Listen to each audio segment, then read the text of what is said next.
Yanzu wa'annan 'yan majalisa namu na Nijar, me yasa duk lokacin da za ku yi kira ga wani abu na alkhairi wanda kuke son al'umma su yi a matsayinku na iyaye, me yasa wai ku ba za ku fara yin wannan abun ba? Sannan talakawa mu ɗiyanku sannan mu biyo hanya. Ku bakinku da'awa kawai ku faɗi ku ce a yi kaza, kawai shi kenan ku saki jiki talakawa su je su yi.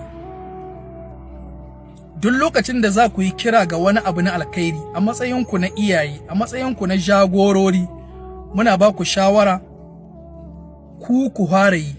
Idan wani alkhairi ne za ku kira gare shi, to ku aga kun fara yin wannan alkhairin sannan mu ɗiyanku talakawa mu biyo baya. Kamar yadda annabi yake yi, idan ya ce wato ku yi sallah sai a gane shi shine limami shine a gidan gaba. Idan ya ce a tashi a yi yaƙi a yi jihadi, sai a gane shi ya ɗauki sulke shine a gidan gaba zuwa wannan yaƙin da shi ake fafatawa. Amma ka diba ka gani, sai a yi kira zuwa ga wata gidauniya ta taimako, maimakon a samu 'yan majalisunmu fa na Nijar wanda suke jan ƙasa, wanda su ne mala'u kuma su ne miloniya. Yau wannan 'yan majalisar namu na Nijar babu guda ɗaya wanda ba miloniya ba. Amma idan aka ce taimako, sai kaga sun ja baya, talakawa ne za su fara yi, ko talakawa ne su suke yi, sai a ƙara taimakon nan su baka ji ɗuriyarsu ba. To ya ne za a yi koyi da ku, alhalin ku ne iyaye?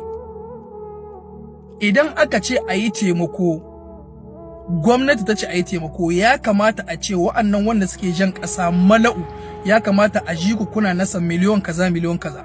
Sai talakawa su yi sai talakawa su kwaikwayo ku su masu biyo baya. An bai yiwuwa kawai ku yi kira ku koma cikin ɗaki ku zauna.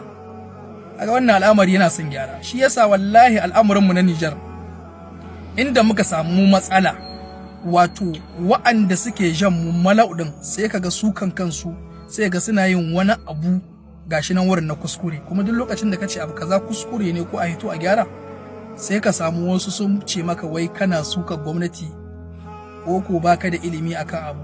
Ita gaskiya ba ta da buƙatar ka ce wai sai ka je wani makaranta ka gane gaskiya. Ana yin abu wanda ba daidai ba, Allah zai haskaka maka ka gane abu kaza daidai ne, abu kaza ba daidai bane ba. Idan kuka yi kira ga taimako, to ku fara zuwa gidan gaba a gane ku. Dan wallahi 'yan majalisar Nijar, ko Qur'ani zaka bani zandawa, duk wa'annan mutane miliyoniya ne dukkan su sun aje kuɗaɗe. Saboda daga cikin su babu wani mutum wanda za a ganin shi da talauci.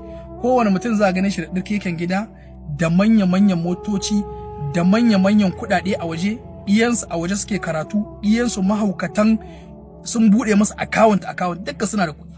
Amma sai su hito su yi kira su ce a yi taimako, amma sai ka ji shuru. Talakawa ne suke son su yi taimako. Wannan al'amari Ubangiji Allah ka haskaka mana.